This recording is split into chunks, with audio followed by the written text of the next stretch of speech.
Todo mundo super de Deus aí, sim ou não? Sabe de uma coisa? Eu quero que você hoje, é o desejo do meu coração, eu creio que também está no desejo, é um desejo do coração de Deus. Que você não ouça essa palavra simplesmente para receber uma teoria bíblica a respeito do sofrimento. Eu quero que você aproveite, claro, cognitivamente esta mensagem e que você aprenda assim. Eu não quero, e penso que Deus também não quer, que você apenas procure aqui, quem sabe, uma doutrina a respeito de algumas coisas que você vai ouvir. Obviamente que eu também quero, e eu sei que Deus também quer que você aproveite dessa maneira, mas que todos nós possamos ir um pouquinho além de tudo isso. Que todos nós nesta noite tenhamos uma experiência com o Deus da palavra e com a palavra de Deus. E falar experiência, né? Não vamos falar sobre um assunto que não é muito legal falar. Quando fala, já fala assim, palavra sofrimento, vamos falar sobre sofrimento. Bom, mas apesar da gente não gostar de ouvir essa palavra sofrimento, é um assunto recorrente em nossas conversas. Diga-se não. Principalmente nesse momento pandêmico. Nesse tempo, nós estamos sofrendo porque ficamos doentes, ou sofremos porque temos alguém próximo dentro de nossa própria casa, um parente, um amigo, em estado grave. Há muitos que estão sofrendo com a dura dor do luto. Difícil enfrentar essa dor, né? Mas não tem os efeitos só diretos da pandemia. Há também aqueles efeitos colaterais, causados, por exemplo, pelo isolamento social. Muita gente teve que ficar isolada durante muito tempo em casa e aumentou, então, o tempo em que tem que se relacionar com algumas pessoas, poucas pessoas durante muito tempo. Aconteceu que, por causa dos nossos relacionamentos não serem bem tratados, aumentou, por exemplo, a violência doméstica. Aumentou o abuso, o uso e o abuso de bebidas alcoólicas. Aumentou a tristeza por causa do isolamento social. Muitos entraram em profunda depressão e tem sido um momento complicado para muitas pessoas. Há muito tempo atrás foi escrita uma carta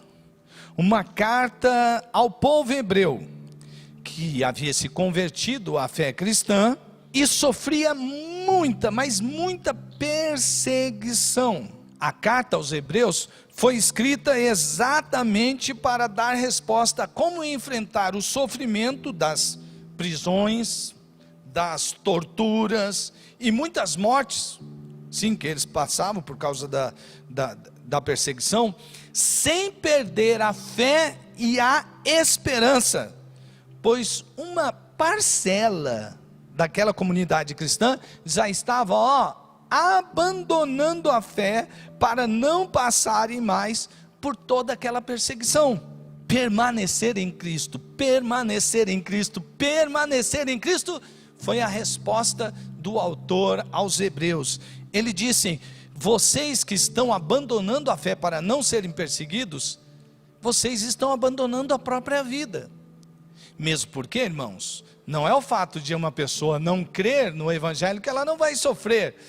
Ela pode não sofrer, poderia não sofrer a perseguição, mas teria sofrimentos na vida. E aí a vida ficaria vazia, sem sentido, porque não tinha Jesus. Então o autor diz: não abandonem a fé.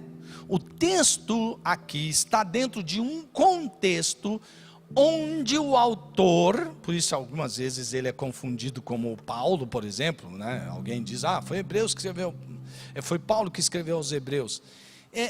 Que é o seguinte: a Bíblia diz que o salário do pecado é a morte. Aqui há sim esse sentido do salário do pecado ser a morte. A carta foi escrita aos hebreus.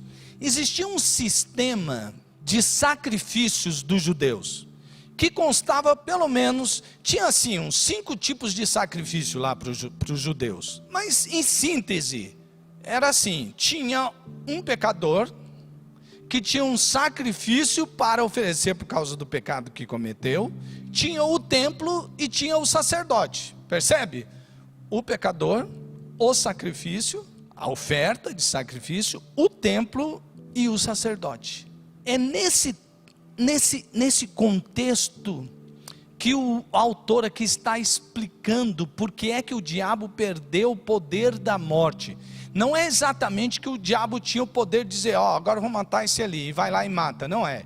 A Bíblia é clara em dizer que nós devemos temer não aquele que pode ficar ameaçando, mas aquele que realmente tem o poder de tirar a vida e ainda de lançá-la no sofrimento eterno. E esse alguém não é Satanás. Ele não tem esse poder. O único que tem esse poder é o soberano Deus. Mas Satanás tem o poder sobre a indução da tentação do pecado, porque ele sabe que todos aqueles que pecam morrem aqui e agora e morrem eternamente. Então o autor aqui está dizendo que Jesus, através da sua morte, ele tem lá o pecador.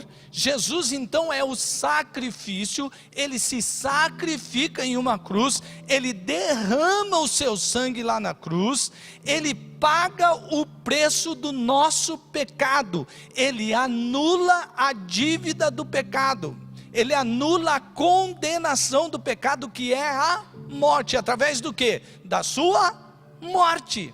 É isso que o autor está dizendo.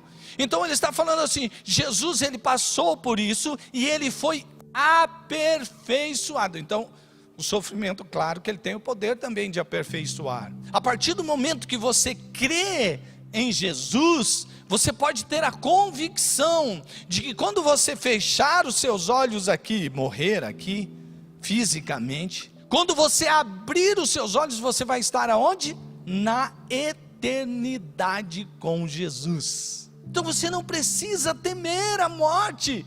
Você é aquele que foi alcançado por Jesus, e agora você pode ter a convicção de que a morte não é esse inimigo que vai tirar de você o relacionamento com Deus, que é com Jesus, através de Jesus, que é a própria vida. Lembra quando eu disse que não se encontra o porquê nem o para quê?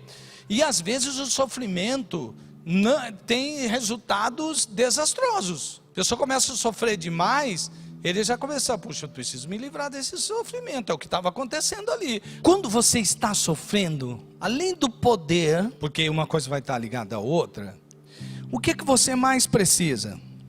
No momento do sofrimento, antes de entrar na companhia, eu gostaria de te dar 2 conselhos no meio do sofrimento.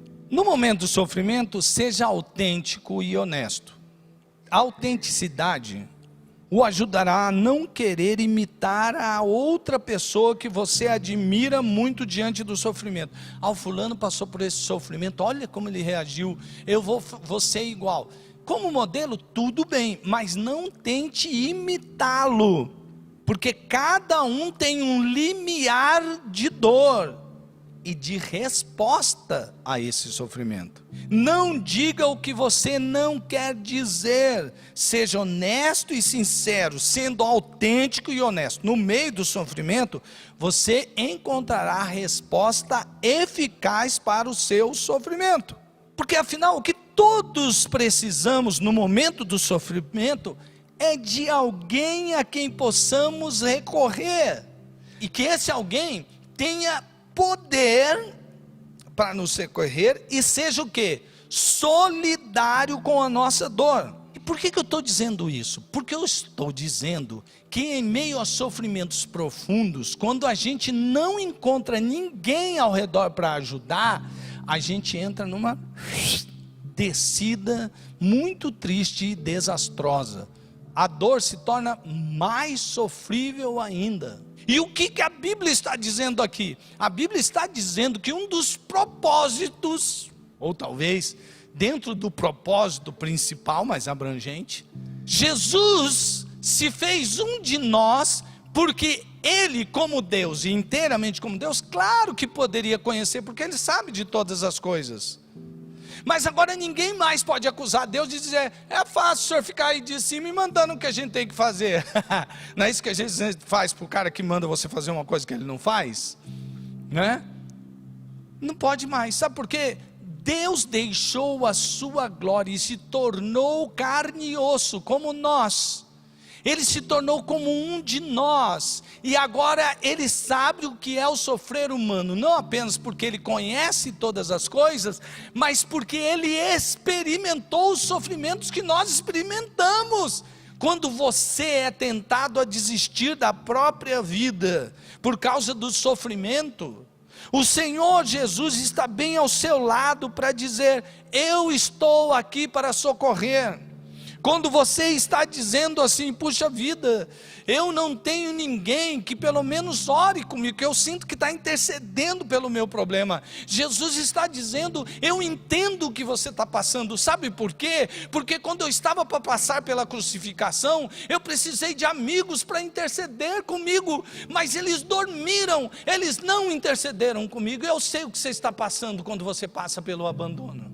Por vezes nós vemos aquele amigo que caminha com a gente, traindo a gente. A dor da traição é terrível para o ser humano, mas Jesus está dizendo para você agora, você que já foi traído, Ele está dizendo: olha, eu entendo o que você passa. Você tem um Judas na sua vida, eu primeiro tive o Judas na minha vida. Eu sei o que é ser traído por um amigo com um beijo. Quando você está passando por aquele momento que você sente que agora sim, ninguém mais está comigo, nem minha própria família, nem meu pai, nem minha mãe estão mais comigo. É aquela dor do abandono total e geral. Jesus está dizendo: eu sei o que você está passando, porque você sabe quando naquele momento eu disse lá na cruz: Deus meu, por que me abandonaste? Foi a pior dor que alguém poderia passar, porque eu tive que levar sobre mim o pecado de toda a humanidade. Percebe como Jesus, quando se encarna, Ele encarna a sua própria vida, a sua própria existência, e agora você pode olhar para Ele e perceber: olha, Ele passou por isso. E sabe o que mais Jesus está dizendo? Não somente que você vai passar por isso e vai ter que sofrer por isso, não, Jesus está dizendo para você: sabe por que eu passei por tudo isso? Porque eu tinha que passar e morrer por você, para que através da minha morte eu ressuscitasse e você em mim tivesse vida. E agora, em todos os momentos de sofrimento que você estiver passando, eu estarei lá com o meu poder e com a minha companhia para abençoar você, para que mesmo em meio do sofrimento você seja mais que vencedor, porque eu venci o mundo e vocês também podem vencer. Aleluia, glória a Deus. Na onde você está, aqui ou na sua casa, ou em um outro lugar, não sei, Deus sabe. Neste momento, olhe bem nos olhos de Jesus. Como que olha nos olhos de Jesus? Feche seus olhos, você vai olhar bem nos olhos de Jesus. Reconheça o seu medo, reconheça o seu pecado, reconheça o seu distanciamento, reconheça que você não está aguentando mais. Reconheça que você não é totalmente capaz e eficaz para dar direção para a sua vida. E entregue a sua vida para Jesus. Sabe por quê? Ele morreu numa cruz para alcançar você, para perdoar você dos seus pecados, para purificar você dos seus pecados e livrar você da condenação da morte. Sabe o que você precisa fazer agora? Entregar-se a esse Jesus. Abra a porta do seu coração e entregue o controle da sua vida para o Senhor Jesus.